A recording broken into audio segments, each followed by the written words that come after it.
Professor R. Ashokamani, former professor and head of the Department of Physics, Anna University, Chennai, and presently guiding 5 research scholars. He has more than 40 years of UG and PG teaching experience and 25 years of research experience. 14 research scholars have obtained doctorate under his guidance in the area of solid-state physics. He has more than 150 research publications to his credit, of which 90 are in international journals. He has authored a book on solid-state physics which has an international publication. He has participated in several international conferences both in India and abroad. He is a fellow and treasurer of Tamil Nadu Academy of Sciences. Welcome to the UGC lecture series in Applied Electronics. This series of lectures is for semester 3 students, and the paper is again 3, namely Physics of Materials. And in the series of lectures, I start with the lecture 1. The contents of this lecture are as follows: formation of solids, different kinds of bondings, role of quantum mechanics. Why to study bonding at all? When I mention about bondings in solids, why to study bonding? As students of electronics, you should know why you deal with silicon, germanium and so on. What kind of bonding is present in these materials, and which make the components of your transistors and many other electronic equipments. Now, before we go to the discussion on bonding in silicon or germanium or gallium arsenide, the optoelectronic materials, now one should know what holds the universe, where from the bonding generally comes. The question is what holds the universe? What is the force operating? The answer to the question came from Newton. He found it is a gravitational force which holds the universe, but for the gravitational interaction or attraction, you cannot explain the stability of the universe. Similarly, one should understand the stability of atoms and the stability or bonding in solids, right. So, the stability of the universe comes from the gravitational attraction. So, there is attraction there, everywhere there is attraction, there is no attraction means there is no bonding. So, solids are made up of atoms and molecules, as all of you know, and in turn atoms are made up of nuclei which forms the center, which consists of protons and neutrons, and you got electrons, right. Now, the important thing to be understood or to be noted is only the electrons in atoms, molecules and solids are responsible for the different kinds of bondings. Only the electrons are responsible. Nucleus is at the center, which will be the unit of the dimension of the nucleus will be in Fermi. The diameter of the atom will be in angstroms. So, several orders of magnitude difference is there, and you should know the size of the nucleus and size of the atom. And so, the electrons are important, and that too the electrons which are staying outside at the the incomplete electrons which are staying outside in an atom, they are very important. I will come to that later, but anyway the point to be remembered is only the electrons dictate the properties which are exhibited by the solids, right. The electrons are responsible for all the physical properties. I should mention about classical and quantum concepts. I told you about the stability of the universe, right. You have the sun, the moon or sun and other planets, right, Mercury, Venus and so on. Now, what is the force which is operating between the planets? It is a gravitational force, right. It is a classical force, and but electrons are not classical particles. Electrons obey certain other rules which do not come under the classical regime. The classical regime is you write the the gravitation interaction as m1 m2 by r square, the force operating between two masses. I got a mass here, I got a what do you mean by classical bodies or classical objects? I mentioned about the earth and some other planet, and similarly I can have a stone here of mass m1 and a smaller mass m2. The force operating between m1 m2 will be equal to m1 m2 divided by r square, where r is the distance separating the two bodies, right. That is the gravitational force which is operating between the two masses. They are the classical masses. The masses means they may be two cricket balls or two stones or whatever be the thing, but electrons are microscopic particles, and it has been shown and also it is known for a long time that these microscopic particles do not obey the classical physics. They obey what is called the quantum physics or quantum laws. So, if you take charged particles, right, you have got a proton and electron, you take the hydrogen atom. What do you have?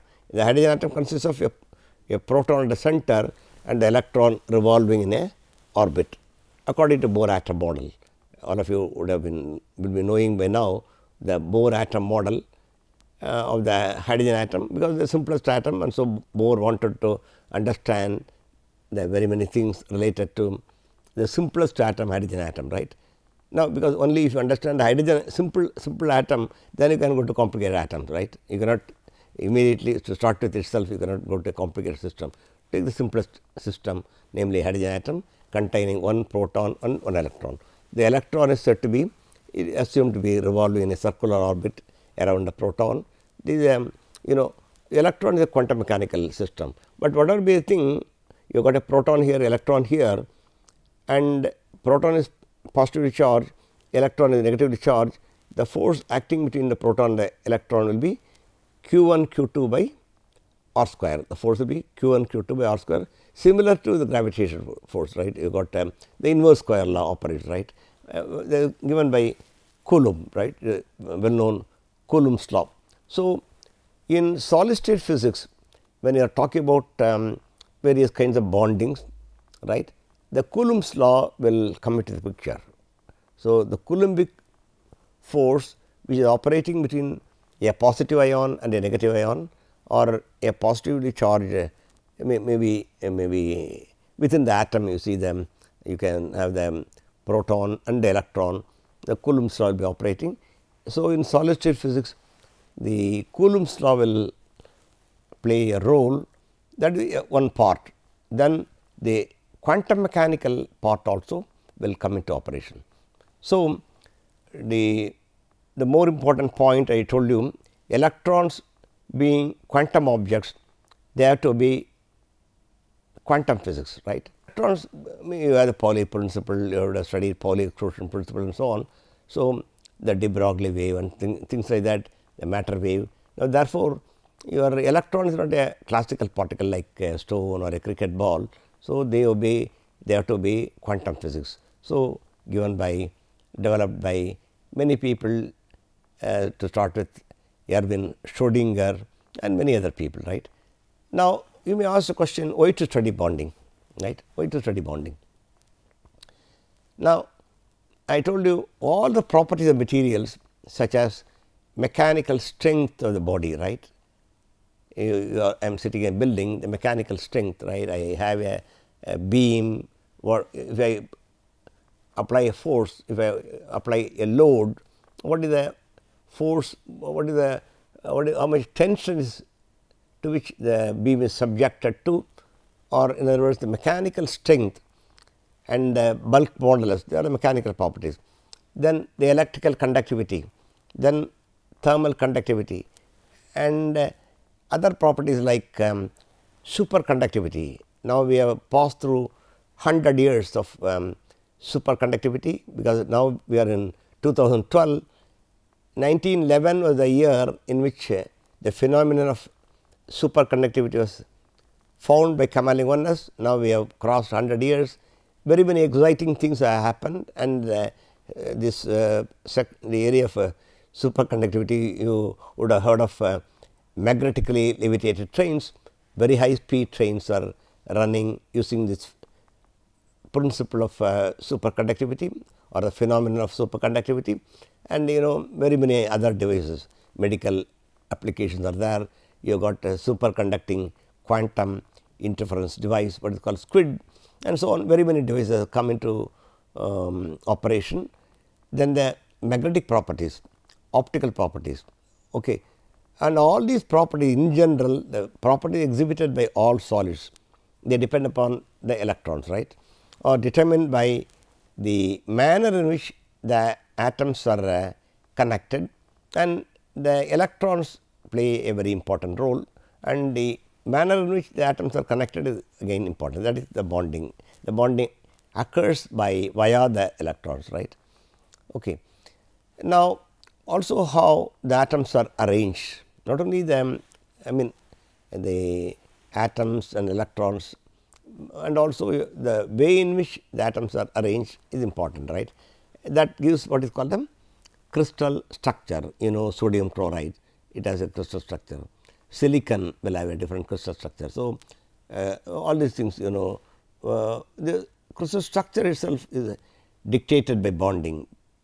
No one can tell exact answer to the question whether the structure dictates bonding or bonding dictates structure. So, they are interconnected. The crystal structure, depending upon the way in which atoms are arranged and the electrons are distributed, the material will go to a particular structure, and it assumes a particular crystal structure. By crystal structure, what we mean is how the atoms are arranged in different points in the solid, right, that is crystal structure.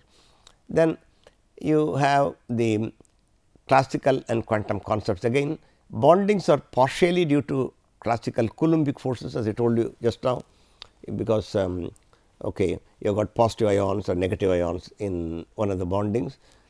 Okay, so the Coulombic law will be coming into operation, will be present. Apart from that, the remaining thing comes from the quantum mechanical forces or the quantum mechanical concept, in particular what is called the Pauli exclusion principle, which has to be obeyed by electrons, because the electrons are responsible for bonding, and so the electrons have to obey obviously they have to obey the Pauli principle. Now, when we are talking about bonding, obviously one should understand the very fact that you have got fixed points, right, like for every solid you have got, supposing you take this to be a piece of iron, it has got a melting point, right. Okay, you take water freezes at what temperature? What is the temperature at which water freezes? If you have a liquid, the water in the liquid state, it goes to the solid state, or it becomes ice at what temperature? At 0 degree centigrade, right. It is a freezing point of water. And what is the boiling point of water? It is 100 degree centigrade. So, you have got fixed points like freezing point, boiling point, and so on, melting point for solids and so on. So, the fact that what is melting point? The material is converted from solid state to liquid state. So, there should be bonding. So, therefore, the bonding plays a very important role to understand the behavior of materials. At this point, we will have a break and we will resume after the break.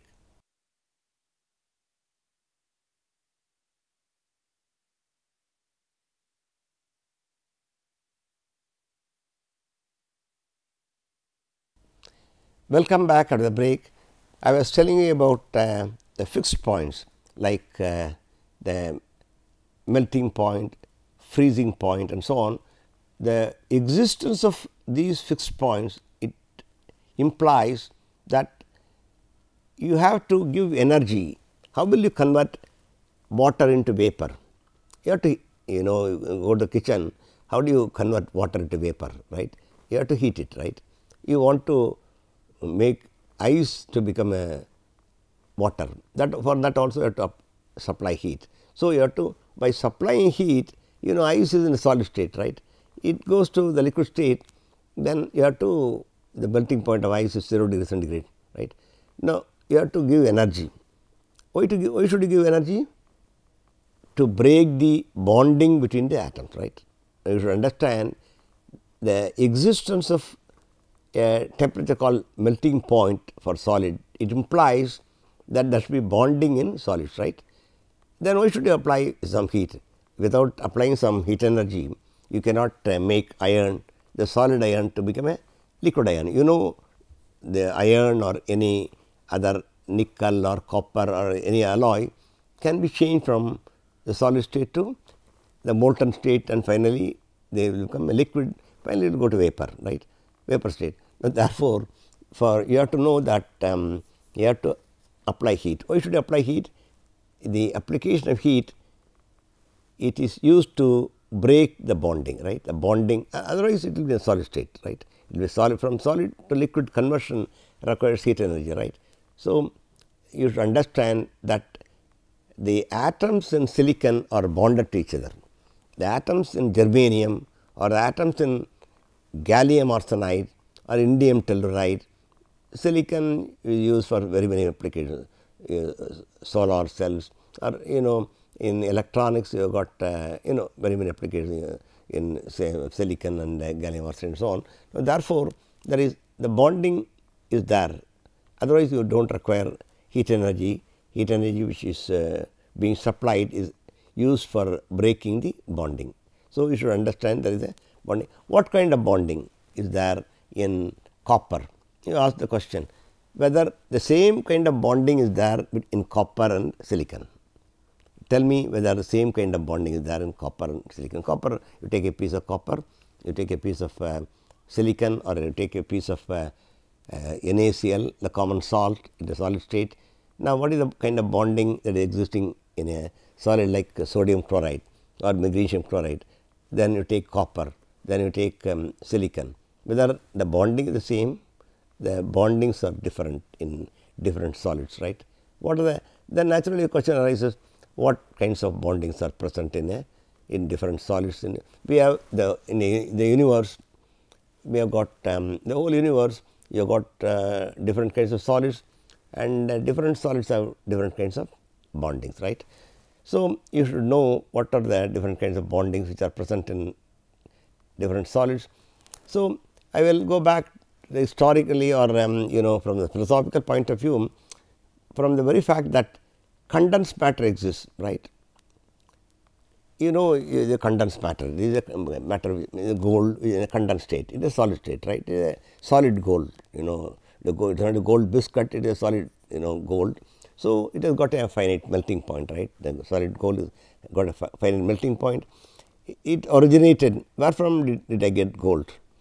I do not go to the bank, go to any, maybe you have to, from Big Bang, right, the gold atoms were in the vapor state, and the gold atoms, when you as time went on, at one time the Big Bang led to everything in the fourth state of matter, everything in the positive and negative ions.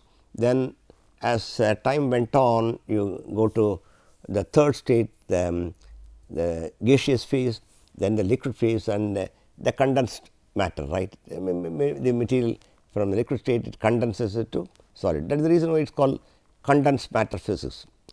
Condensed matter physics means or solid state physics is called because the liquid, the vapor condenses into liquid, liquid gets condensed into the solid state. You see a piece of gold, right, the solid state.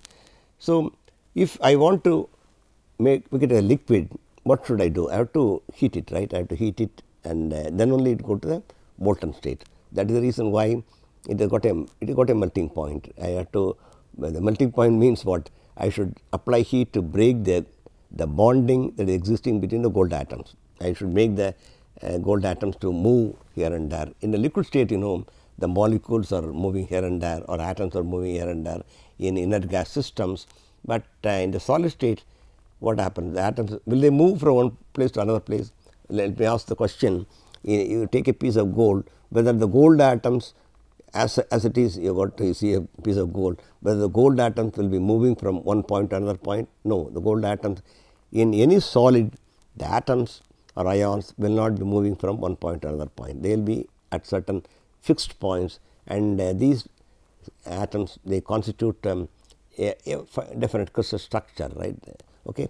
But so anyway, then you go, this is called the condensed matter physics, right. But I told you about attraction. Now, if there is no attraction, what will happen? They know there will be no, the universe, the stability of the universe cannot be explained. The stability of solids cannot be explained. There should be attraction, right. There should be bonding, right. If you do not have any, if atoms are neutral, it can be easily removed, right, from each other. But for bonding, your gold atom, I should be able to remove gold atom each other. If there is no bonding, I should remove the one gold atom, 1000 gold atoms, right. You can remove, right, like that billiard balls, right. So, the attraction is very weak. There is strong attraction in some solids. That is the reason why we are able to keep the things remaining in the solid state. There is solid state physics, solid state materials, because there is bonding, right. There is attraction, right. There is attraction. So, but for attractive force that operates between the atoms and molecules, solids would not have been formed, right. There is attraction, right. That is important. If there would have been only attraction, there is only attractive force which is operating, there is no other force, right. So, let us assume operating between the atoms, then it should result in an assembly of atoms touching each other. As I show in the next picture, what should have happened is, there is only attraction alone is present, then what should have happened is the atoms should have come close to each other, obviously, right. Then you have the atom E will be getting touched by other atoms, right. Okay. You would have studied about X-ray diffraction, the interplanar separation. What is interplanar separation? There is you have atoms in a plane, another plane. There is a distance separating the two planes. It is called interplanar separation, which can be determined using X-ray diffraction, XRD. Therefore, the atoms are not touching each other in solids. It cannot be touching each other. I will come to that later, but definitely it cannot be touching each other. And I told you about the atomic arrangement. The atoms assume certain definite structure, definite crystal structure, right. The atomic arrangement, it cannot be touching each other like this, right. Now, let me ask the question, what do you have at the in this here? You got the nucleus B, where you got E, the nucleus is center, at the center of the atom you got a nucleus. What do you have here? You got electrons, right. Again you got electrons here, the nucleus will be here, electrons will be here. Now, these electrons will see the electrons here, electrons are negatively charged particles. Here also the electrons are there, the negative and negative will repel each other. Obviously, if this is the kind of picture I can have for the atomic arrangement, cannot be accepted, that such a solid will not be there, because the electrons here will repel the electrons here, right. They will push apart from each other, right. They will pushed apart from each other, right. Okay. So, because of that, the electrons here will repel the electrons here. Therefore, this kind of thing will be only if there is attraction. This is the thing that will be happening, that does not lead to the stability of solid. So, apart from attraction should be there, apart from attraction there should be repulsion also. This repulsion will not come from classical physics. What I want to imply, the very important thing, what I want to convey is, this repulsion I am talking about is non-classical. It cannot come from classical physics. It is of quantum origin. It is coming from the so called Pauli exclusion principle. Now, you have the bonding energies and forces, or the bonding energy, or it is called the cohesive energy, right. Now, you have a graph in which I draw the potential energy u along the y direction, and the distance which separates the two atoms, the two atom case, the distance separating two atoms along the x axis. So, r refers to the distance and u refers to the potential energy which is operating between two atoms. Where do you have the two atoms? You assume always one atom to be at the origin. You have got an atom here and another atom that is assumed to be somewhere here, it is at a far off place or infinity. Then let us talk about the attractive part. Then the attractive part will be, what is the attractive part? That is coming from the Coulomb's law. So, the product of two charges divided by r square, or the energy means, force means 1 by r square term will be there. Energy means, potential energy means will be q and q2 divided by r. Force is derived from the potential.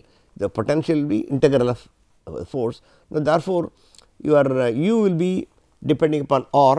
So, when r is infinity, you have q and q2 by r. When r is infinity, r comes in the denominator, right.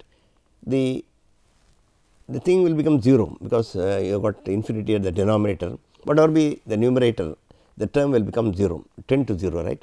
So, when the two atoms are separated by infinite distance, the energy which will be the attractive energy, or whatever be the energy that is operating between these two will be very, very small or negligible, right. Mathematically, we got infinity at the denominator, and so the left hand side should be 0, because any term that you got in the numerator, then if the denominator is infinity, the value will become 0. Therefore, the potential energy operating or experienced by this atom because of any of the atom here will be almost 0. When the atom comes closer and closer, the attractive energy becomes larger and larger, right. This is the graph, right. When the atom comes closer and closer, the attraction builds up, the attractive energy starts dominating it. The two atoms, they attract each other. The Coulomb's law will play the important role. The attractive part is coming like this. As I told you, if there is attraction alone, then what will happen? This is the kind of thing will be happening, right. There will be no lattice, there will be no ordered arrangement of atoms, there will be no crystal structure. We know that atoms are arranged in different crystal structures, there will be no crystal structure, or there will be no stable solid. If you want to have a stable solid, then a periodic arrangement of atoms, then this is a kind of only attraction alone cannot be there. There should be repulsion. That is what I show here. There is at shorter distances, a repulsive part comes into play, a repulsive energy will come, it will also play a role. The repulsive energy will be like this. If you take any graph, the positive quadrant that you have got here, the positive thing will be the repulsive part, the negative sign indicates attraction, right. In solid state physics or any other branch of physics, this refers to the negative sign stands for the attraction, whereas the positive sign stands for repulsion. You take the resultant at every point, because there is the attractive part, the repulsive part. You have to take the resultant of these two. So, the resultant comes to a minimum, right. If you go somewhere here, it will go to still smaller value, but this is the kind of thing that will be having the minimum, mean the resultant for a particular value or not will be the minimum, right. And for a particular value there will be a minimum obtained here, and this is called the cohesive energy, right. It is called the cohesive energy. What is cohesive energy? It is the bonding energy, the binding energy. The two atoms are bound to each other by this much energy. What is the binding energy in the case of hydrogen atom? You say it is 13.6 electron volt, right, 13.6. So, if you apply 13.6 electron volt, then you can break the hydrogen atom, and similarly if you apply this much energy, the two atoms can be disrupted, they can be, the bonding can be broken. Let me now summarize the contents of my lecture, today's lecture. A study of bonding assumes significance because of the fact that it decides all the properties of matter or properties of all materials. Mechanical properties of metallic materials, for instance, the bulk modulus is decided by the slope of the curve drawn between the interatomic force versus distance. Electrons have to be the laws of quantum mechanics. That is a very important point. Let me now pass on to the question session. Question number 1, why should quantum ideas are to be used for understanding bonding? Name some of the properties which could be extracted from bonding. From where does the repulsive force come into operation? With this, we complete the first lecture on bondings in solids. Let us continue the remaining things in the lectures to come. Thank you.